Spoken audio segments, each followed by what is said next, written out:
Welcome mga igsuon sa atong pamalandong sa pulong. Sa atong ebanghelyo, ang atong Ginoong Kristo nagtudlo sa tao nga nag-imbitar kaniya.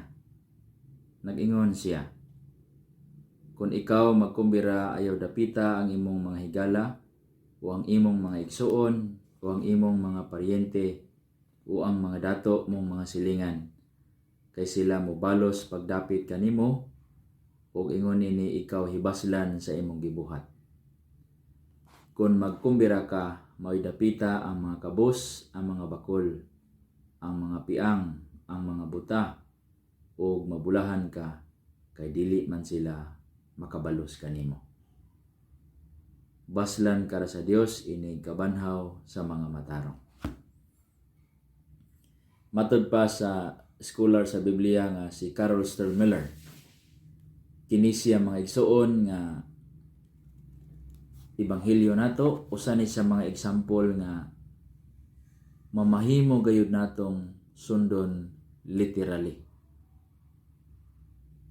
Atong buhaton unsay exact nga giingon sa Ginoo, kay ang uban nga ebanghelyo kay dili man nato pwede sundon nga literal, kay metaphorical man siya or analogical. Apan kini siya literally kinahanglan natong buhaton. So kana mga igsuon ang ingon sa Ginoo. Ang atong imbitaron, ang atong tagaan sa maayong pagtagad, tagaan sa generosity kadtong mga kaigsuonan nato nga dili makabalos. Kay kung mabaslan ta sa kalibutan, dili na ta maghuna-huna pa nga didto ang reward sa langit. So dinhi karon daan ato nang buhaton ngadto sa mga tawo nga pobre kaayo nga dili gyud makabalos nato. So kung inani mga igsuon, medyo laay kay pananglitan kung magkumbira ka, kasal o birthday imong imbitaron katong di nimo kaila, then murag unusual siya. Kay usually kung mag-birthday ta, magkasal, anniversary, ang ato imbitaron katong mga friends nga murag mo ay karamay nato sa hirap at ginhawa. Pero ang atong Ginoo nagdasig ka nato to do something kanini ang something different yun sa ansay naandan nato dinhi sa atong katilingban. So imbitaron tong dili kaila, no, murag mga mamistahay, kaon na mga mamistahay, no, kami sa una mamista mi hilom raman doko kaon paghuman lakaw, no, makayon tagbalikin sa mantong namista, no. So inana di gyud makabalos. Mga igsuon, ang makaluwas nato dili ang pagtabang mismo sa mga kabos.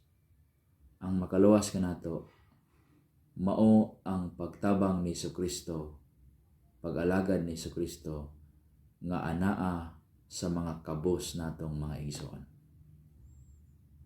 Si Jesucristo kanunay gi-identify sa kaugalingon nga na sa mga kabos. Ngano ka mga igsuon? Tungod kay matag usa nato adunay kakabos. Busa si Jesucristo present kanato sa atong mga kahimtang sa kakabos. So kana mga igsuon ang rason ngano nga tabangan nato ang mga kabos, ato silang siguruhon katong mga dili makabalos.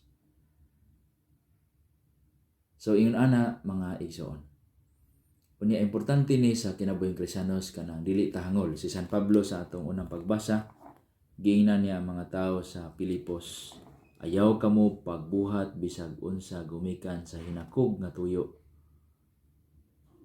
o sa walay hinungdan nga tinguha sa pagpanghambog. Kanang magtabang ta dili hinakog nga aron daygon ta i-appreciate ta, dili panghambog aron nga musika ta, kundi alang gyud sa paghigugma sa Ginoo.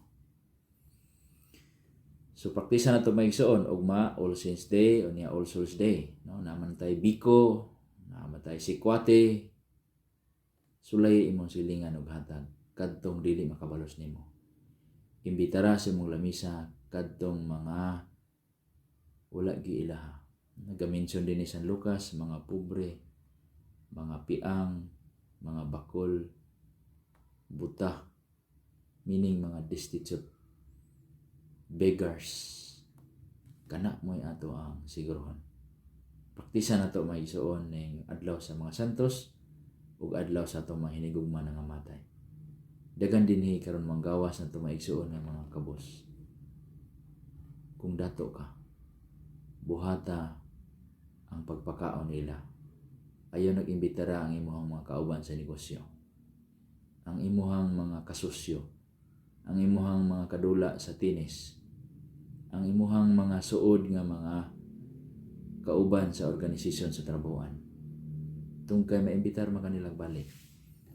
Pakana kining mga igsuon nato nga wala gyud ikabalos kanimo. Ning kamot ang mga igsuon.